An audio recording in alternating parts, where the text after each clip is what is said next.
नमस्ते।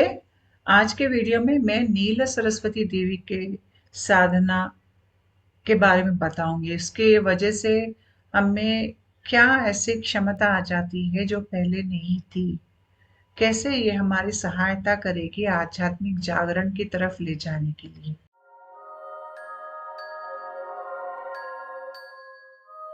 नील सरस्वती देवी माँ तारा की एक रूप है।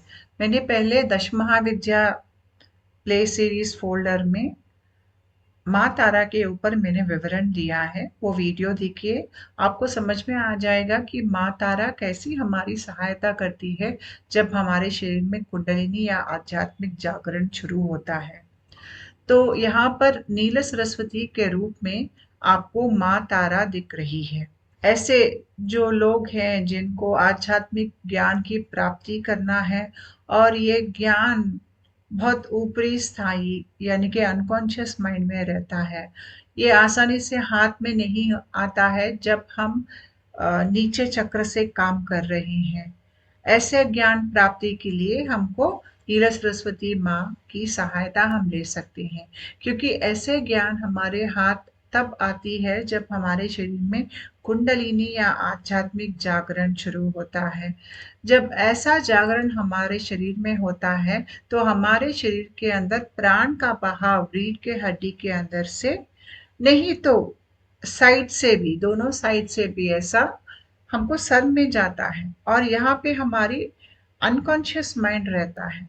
ये अनकॉन्शियस माइंड में जितना भी अ, मानव जाति का भगवान के साथ जो संबंध है या मानव जाति की अनेक युगों की जो गाथाएं हैं, जो ज्ञान है, ज्योतिष शास्त्र जैसा ज्ञान है, अनेक विज्ञान के विषय के ऊपर सब्जेक्ट्स है, वो सब यहाँ अनकॉन्शियस माइंड में रहते हैं।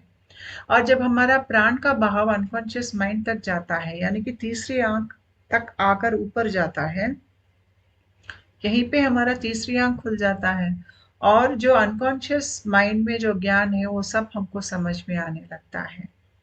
ऐसे बहुत बहुत बड़े आविष्कार जो हुए हैं विज्ञान के फील्ड में भी, जैसे कि एक साइंटिस्ट ने केमिकल टेबल चार्ट पूरा उन्होंने लिखा था। ये उन्होंने सोचकर नहीं लिखा था, इनको वो दिख गया था एक दर्शन में। जब उनका शरीर में प्राण का बहाव यहाँ तक पहुंचा था, वो अनकॉन्शियस माइंड की जगह है। जब तक प्राण का बहाव वहां तक बहकर यहाँ आ गया था तो उनको ये केमिकल चार्ट उनको दिख गया था अंदर, और उसी चार्ट को उन्होंने एक पेपर के ऊपर लिखकर दुनिया को इसका विश्लेषण दिया था। हमारे बहुत बड़े मैथमेटिशियन है रामानुजा जी, उनके मैथमेटिक्स के अभी भी चर्चे होते हैं कि ऐसे मैथमेटिक्स करने वाले अभी तक पैदा ही नहीं हुए हैं पृथ्वी पर। और इनका कहना था कि इनको ये ज्ञान मिला था माँ सरस्वती से। तो यहाँ पर जब हम देखते हैं तो हमारे शरीर में भी सरस्वती नाड़ी एक नाड़ी रहती है, या पहले पिक्चर में देखेंगे तो ये रीढ़ के हड्डी से नीचे से ऊपर की तरफ जो मुख्य नाड़ी है वो जा रहे हैं। उसमें मैंने एक येलो एरो लगाया है और एक आपको ग्रीन नाड़ी दिख रहा है, वो सरस्वती नाड़ी है। वो लेफ्ट लेफ्ट साइड पे ऐसे ऊपर जाता है हमारे शरीर के अंदर, और ये नाड़ी लिंक होता है सरस्वती माँ से। जब हम स्कूल नया नया हम शुरू करते हैं तो हमारे साथ सरस्वती माँ की प्रार्थना कराई जाती है, क्योंकि ये जो सरस्वती नाड़ी है जब ये एक्टिवेट होती है तो हमको ज्ञान बहुत अच्छी तरह समझ में आती है। अनेक कला जो है, और अ, अगर कुछ खेल खेलना है, कोई क्रीड़ा है, हमारे शरीर को चुस्त तंदुरुस्त रहना है, हमको ऐसा मसल्स बहुत अच्छे काम करने हैं, हमको खेल कैसा खेलना है, दिमाग भी काम करना चाहिए, ये सब हमको माँ सरस्वती देती है। और माँ सरस्वती ये इसलिए देती है क्योंकि ये जो नाड़ी ऊपर की तरफ हमारे शरीर में जा रही है, वो जाके हमारे शरीर के अनकॉन्शियस माइंड के साथ मिल रही है। हमारे शरीर के अनेक कोशिका है, जो बीच में ओंकार दिख रहा है वो आपका जीवात्मा है। उसके इर्द गिर्द बहुत सारे कोशिका है। पहले वाला आनंदमय कोश है, जो आपको समाधि के आनंदमय स्थिति में आपको अनुभव में आएगा। उसके बाद है मनोविज्ञानमय कोश, जो है आपकी अनकॉन्शियस माइंड। यही आलोचना रहती है, यही बुद्धि की स्थान है, यही ज्ञान का स्थान है। उसके बाद आता है मनोमय कोश, जो आपका सबकॉन्शियस माइंड है, या यहाँ पर आपके अनेक भावनाएं रहते हैं। उसके बाद आता है प्राणमय कोश, जहाँ पर चक्र कुंडलिनी रहता है। और उसके बाद आता है अन्नमय कोश, जो ये भौतिक देह है। तो जब हम अपने माइंड को देखते हैं तो ऊपर यहाँ पर एक बर्फ का टुकड़ा समुद्र में तैर रहा है। तो ऊपरी स्थाई पर जो बर्फ का टुकड़ा आपको दिख रहा है, वो आपकी चेतना स्थिति जब जागृत स्थिति में रहती है, वो कॉन्शियस माइंड कहलाती है। यहाँ पर आप बाहर दुनिया में काम कर रहे हैं, और यहाँ पे जो कुछ भी होता है आप सब चीज जानते हो। लेकिन या पानी के नीचे और भी बड़ी बर्फ का टुकड़ा है, जो हम नहीं जानते हैं कि ये हमारे अंदर है, ये सबकॉन्शियस माइंड है। और उसके नीचे है अनकॉन्शियस माइंड। ये सबकॉन्शियस माइंड और अनकॉन्शियस माइंड एक आम आदमी को ये खुलते नहीं है। जब हमारे शरीर में आध्यात्मिक प्रक्रिया शुरू होता है या कुंडलिनी प्रक्रिया शुरू होती है, तभी ये दोनों खुलते हैं, तब तक नहीं खुलेंगे। तो ये सबकॉन्शियस माइंड में हमारे अनेक जन्म का समाचार, हमारा भय, हमारा क्रोध, हमारा दुख, हमारी बहुत सारे कहानियां यहीं पर रहते हैं। और जब तक ये सबकॉन्शियस माइंड नहीं खुलता है, हम मोक्ष प्राप्ति नहीं कर सकते हैं। उससे नीचे है अनकॉन्शियस माइंड।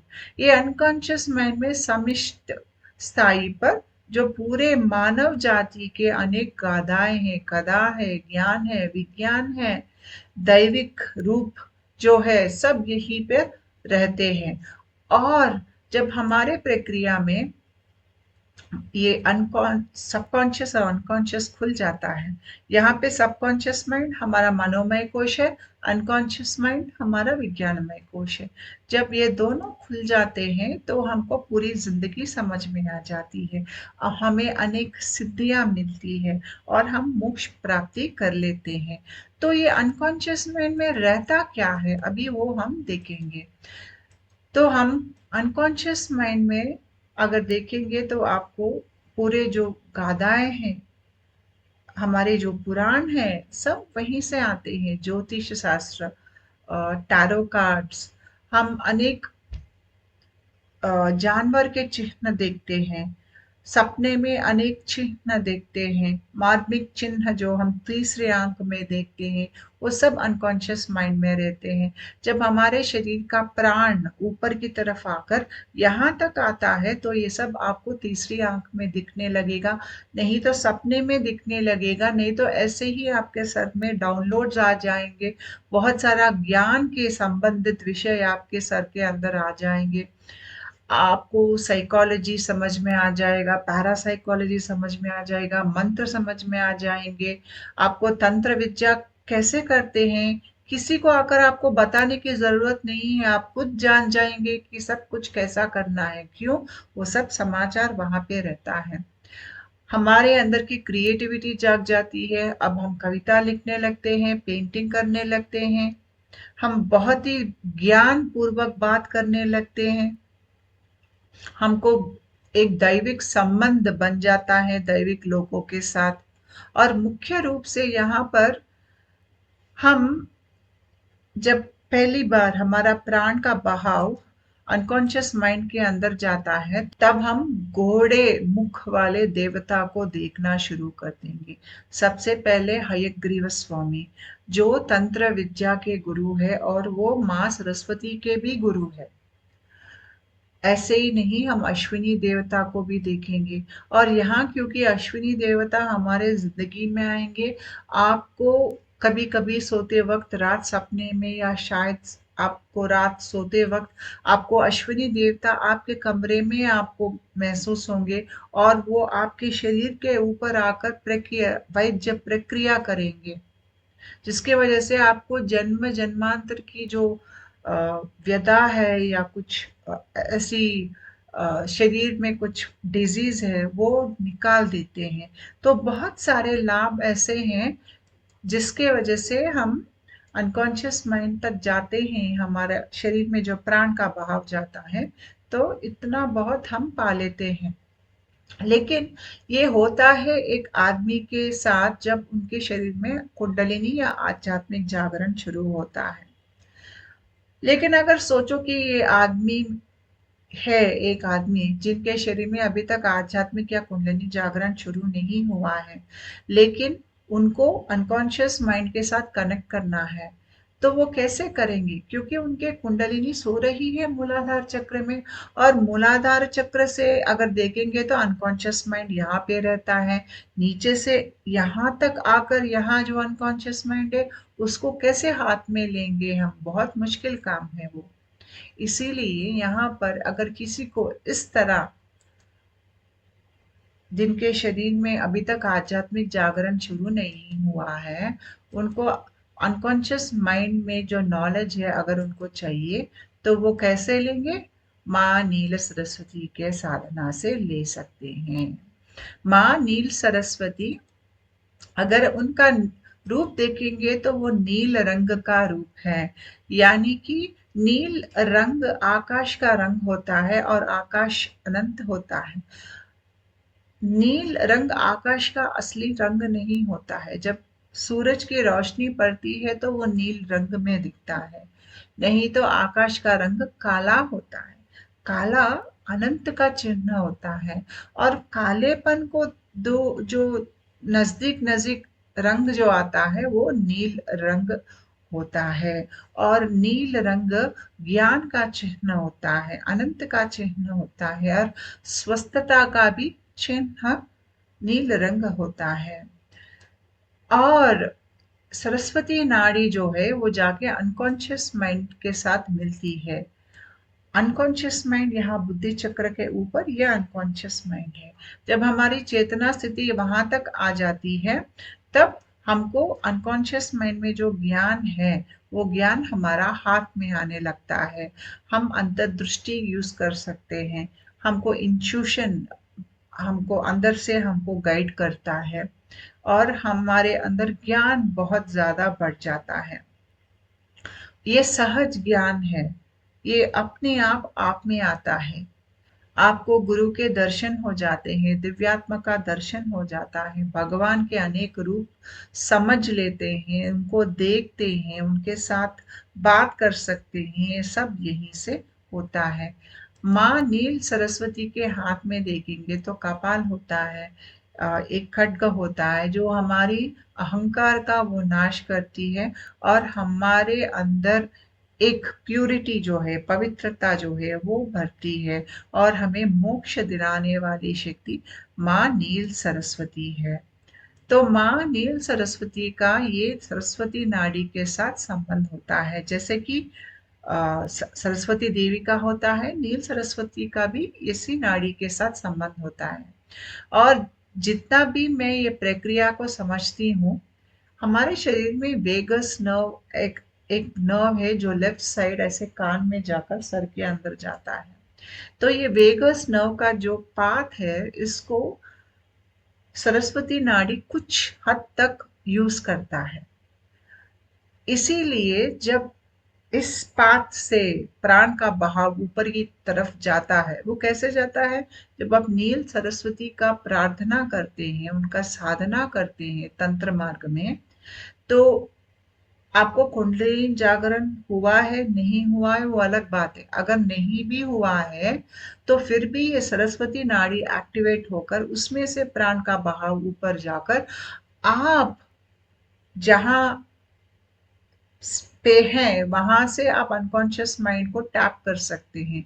वहां का ज्ञान आप नीचे की तरफ लेके आकर आप उसको समझ सकते हैं। आपने बहुत लोगों को ऐसा देखा होगा जो ज्योतिष शास्त्र सीखते हैं, समझ में नहीं आता उनको। जितना भी पुस्तक पढ़ते हैं, जितना भी चर्चा करते हैं, ऐसा लगता है कि उन्होंने सब समझ लिया है, लेकिन उनको ठीक तरह से समझ में नहीं आता है।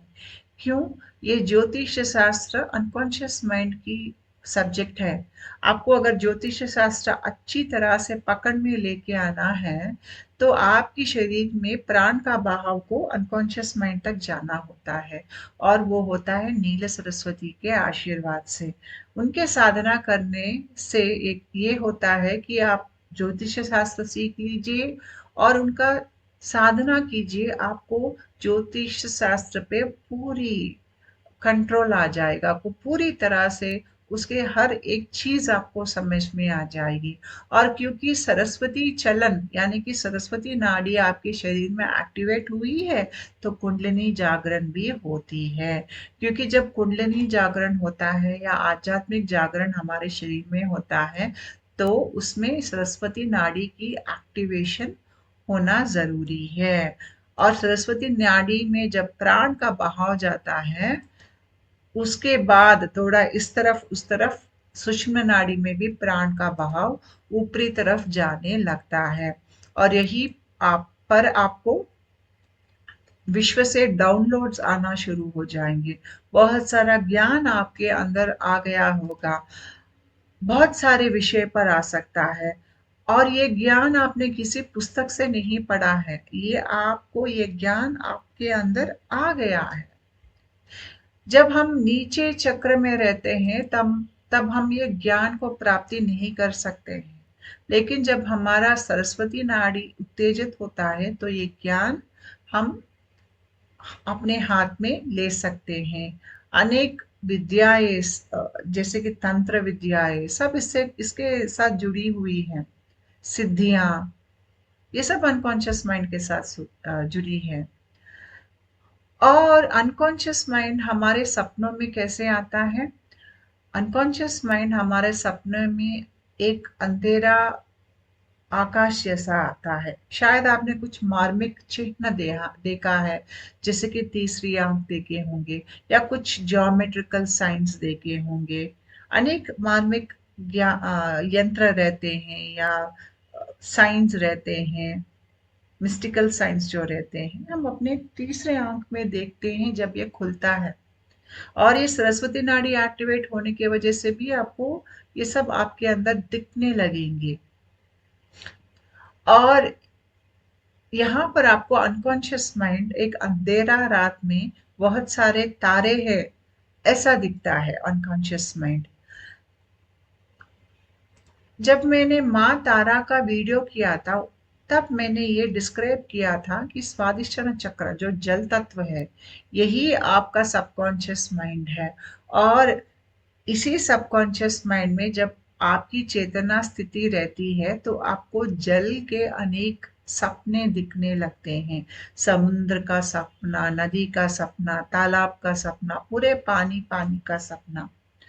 और कभी कभी आपको ऐसा सपना दिखेगा कि आप समुद्र में तैर रहे हैं या डूब रहे हैं, और ऊपर की तरफ जब आप देखते हैं, तो आपको आकाश में, अंधेरा आकाश में बहुत सारे तारे दिखते हैं।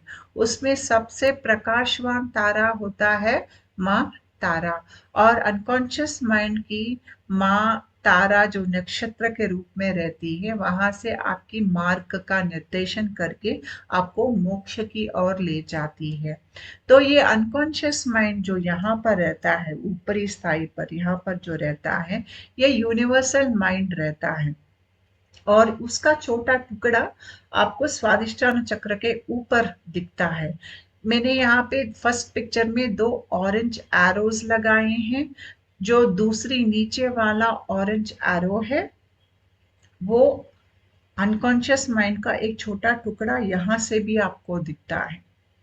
तो अनकॉन्शियस माइंड आपको यहाँ भी दिखता है, लेकिन रहता यहाँ पर है।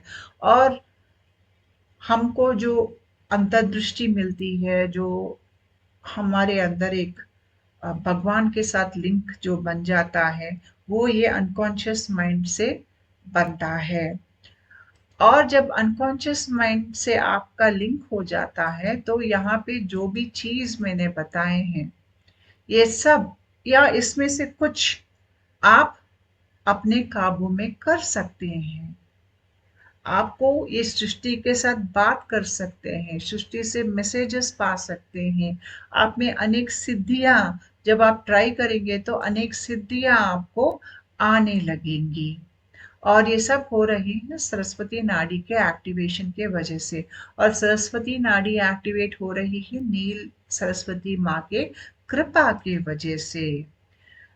तो ये जो सरस्वती नाड़ी, मैंने कहा कि वेगस नर्व का लिंक है, और वेगस नर्व का कुछ भाग सरस्वती नाड़ी यूज करती है, मैंने ऐसे कहा था।